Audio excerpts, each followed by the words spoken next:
사무엘상 31장. 블레셋 사람들과 이스라엘 사이에 전쟁이 일어났습니다.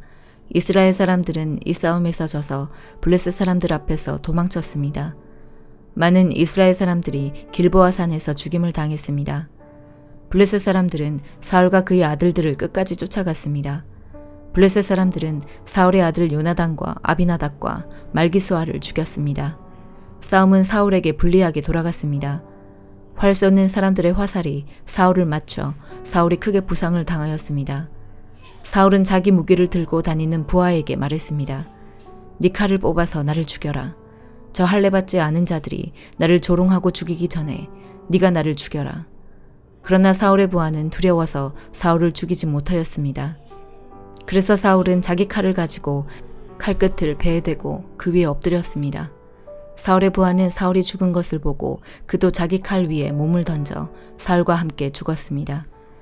그리하여 사울과 사울의 세 아들과 그의 무기를 들고 다니던 그의 부하가 그날 함께 죽었습니다. 이스라엘 골짜기 맞은편과 요단강 건너편에 살고 있던 이스라엘 사람들은 이스라엘 군대가 도망치는 것과 사울과 그의 아들들이 죽은 것을 보고 자기 성들을 버리고 달아났습니다. 이튿날 블레셋 사람들이 죽은 군인들에게서 물건들을 거두러 왔다가 사울과 그의 아들들이 죽어 있는 것을 발견했습니다. 그들은 사울의 머리를 베고 그의 갑옷을 벗겨냈습니다. 그리고 나서 그들은 사람들을 보내어 블레셋 사람들의 모든 땅에 그 소식을 전했습니다. 그들은 자기들의 우상의 신전과 자기들의 백성에게 그 소식을 전하였습니다. 블레셋 사람들은 사울의 갑옷을 아스다롯 신전에 두었고 사울의 시체는 벳산의 성벽에 매달았습니다. 블레셋 사람들이 사울에게 한 일을 길르앗의 야베스에 사는 백성들이 들었습니다. 그래서 길르앗의 야베스의 용사들이 밤새도록 가서 사울과 그의 아들들의 시체를 벳산의 성벽에서 내려가지고 야베스로 돌아왔습니다.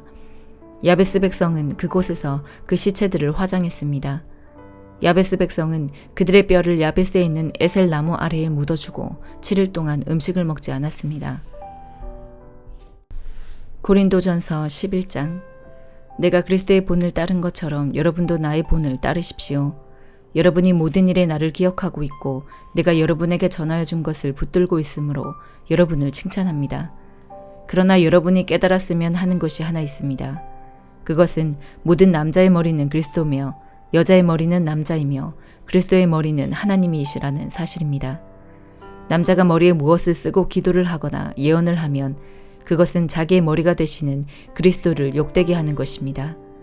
그러나 여자가 머리에 무엇을 쓰지 않고 기도를 하거나 예언을 하면 그것은 자기의 머리를 욕되게 하는 것입니다.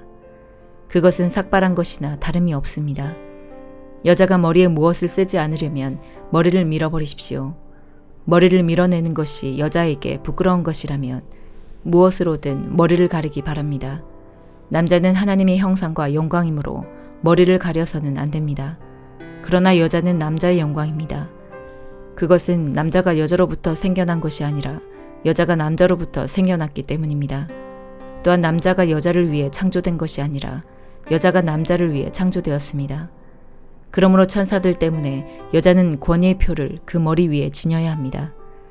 그러나 주님 안에서는 여자가 남자 없이 독자적으로 존재하지 않고 남자도 여자 없이 독자적으로 존재하지 않습니다. 왜냐하면 여자가 남자로부터 생겨난 것처럼 남자는 여자를 통해 태어났기 때문입니다.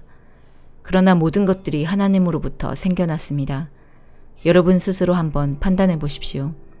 여자가 머리에 무엇이든지 쓰지 않고 하나님께 기도하는 것이 옳은 일입니까?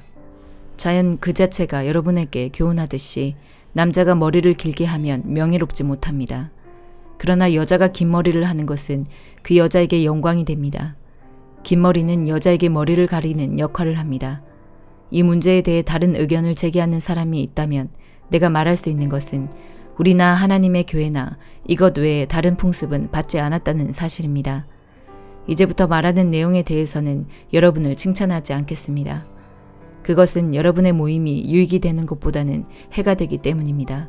첫째로, 내가 듣기로는 여러분이 교회에서 모일 때 파벌이 생긴다고 하는데 나는 그것이 어느 정도는 사실이라고 믿습니다.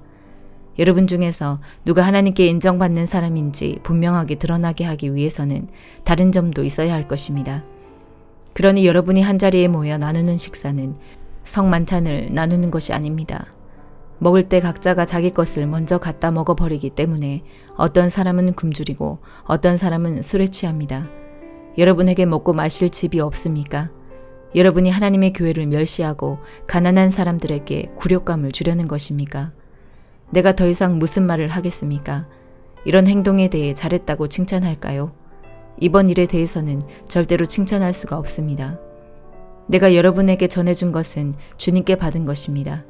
주 예수님께서 배반당하시던 날 밤에 빵을 들고 감사 기도를 드리신 다음 빵을 떼시고 이렇게 말씀하셨습니다.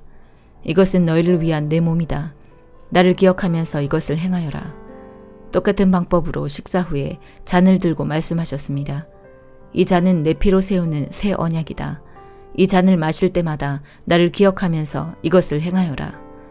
여러분은 이 빵을 먹고 잔을 마실 때마다 주님이 오실 때까지 주님의 죽으심을 전하십시오. 그러므로 누구든지 합당하지 않은 태도로 빵을 먹거나 주님의 잔을 마시는 사람은 주님의 몸과 피를 범하는 죄를 짓는 것입니다. 각 사람은 자신을 점검한 후에 빵을 먹고 잔을 마셔야 합니다. 주님의 몸이라는 인식이 없이 먹거나 마시는 사람은 자기에게 내릴 하나님의 심판을 먹고 마시는 것입니다. 이런 이유로 여러분 중에는 약한 사람이나 아픈 사람이 많이 있고 죽은 사람들도 적지 않습니다.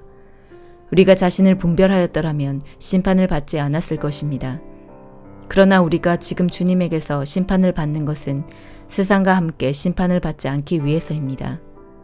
그러므로 나의 성도 여러분, 여러분이 먹으러 함께 모일 때 서로 기다리십시오. 배고픈 사람이 있으면 집에서 식사를 하도록 하십시오. 그래서 여러분이 모이는 것이 심판받는 모임이 되지 않기를 바랍니다. 이 외에 다른 문제들은 내가 여러분에게 가서 알려드리겠습니다. 에스겔 9장. 주님께서 내게 큰 소리로 말씀하셨다. 이 성을 심판할 사람들아, 손에 무기를 들고 가까이 오너라. 그러자 북쪽을 향한 윗문 쪽에서 6사람이 나왔는데 각 사람마다 손에 강력한 무기를 들고 있었다. 그 중에 한 사람은 모시옷을 입고 옆구리에 글을 쓰는 도구를 차고 있었다. 그들은 들어와서 노제단 곁에 섰다. 그러자 지금까지 두 날개 달린 생물인 그룹들 위에 있었던 이스라엘 하나님의 영광이 그 위에서 떠올라 성전 문지방으로 옮겨갔다. 주님께서 모시옷을 입고 옆구리에 글 쓰는 도구를 찬 사람을 불러 그에게 말씀하셨다. 예루살렘 성을 두루다니면서 성 안에서 일어나고 있는 온갖 더러운 일 때문에 한숨 지으며 슬퍼하는 사람들의 이마에 표시를 해놓아라. 주님께서는 내가 듣는 앞에서 남은 사람들에게 말씀하셨다.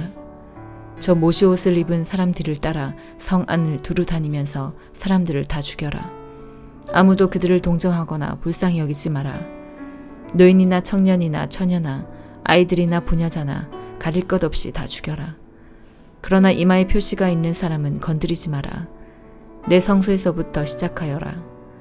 그러자 그들은 성전 앞에 있던 장로들부터 죽이기 시작했다. 주님께서 그 사람들에게 말씀하셨다. 성전을 더럽히고 사람들의 시체로 뜰을 가득 채워라. 이제 가거라.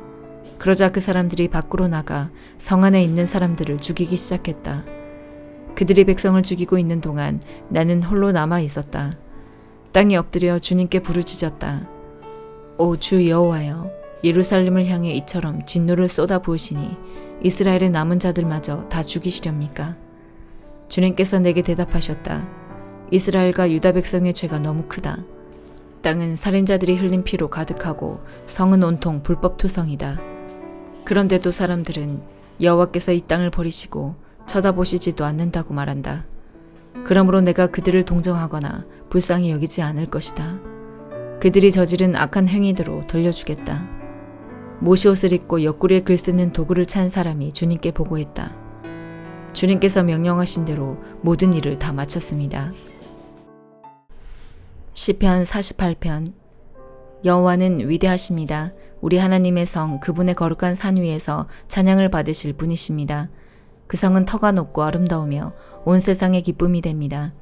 시온산은 북방의 가장 높은 산과 같습니다.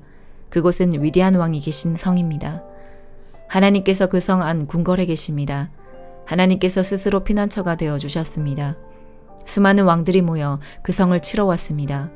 그러나 그 성을 보고 그들은 깜짝 놀라서 무서워하며 달아났습니다. 두려움이 덮치자 아이를 낳는 여자처럼 그들이 고통하였습니다. 동풍에 부서지는 다시스의 배들처럼 주께서 그들을 깨뜨리셨습니다. 전능하신 여호와의 성 안에서 우리가 귀로 들었습니다. 우리 하나님의 성 안에서 우리가 눈으로 보았습니다. 하나님께서는 항상 그 성을 안전하게 하신다는 것을 우리가 듣고 보았습니다. 셀라. 오 하나님, 주의 성전 안에서 주의 한결같은 사랑을 우리가 생각합니다. 오 하나님, 주의 이름이 온 땅에 알려진 것처럼 주를 향한 찬양이 온 땅에 퍼집니다. 주의 오른손은 의로움으로 가득합니다. 주의 판단은 항상 바르기 때문에 시온산이 즐거워하며 유다의 온 동네가 기뻐합니다. 너희는 시온을 둘러보고 그 주위를 걸어보아라. 그리고 그 망대들을 세어보아라. 그 성벽들을 자세히 보고 그 성 안의 궁궐들을 살펴보아라. 그리고 자손들에게 그것들에 관해 말해주어라. 이 하나님은 영원히 우리의 하나님이시다. 이분께서 앞으로 끝까지 우리를 인도하실 것이다. 아멘.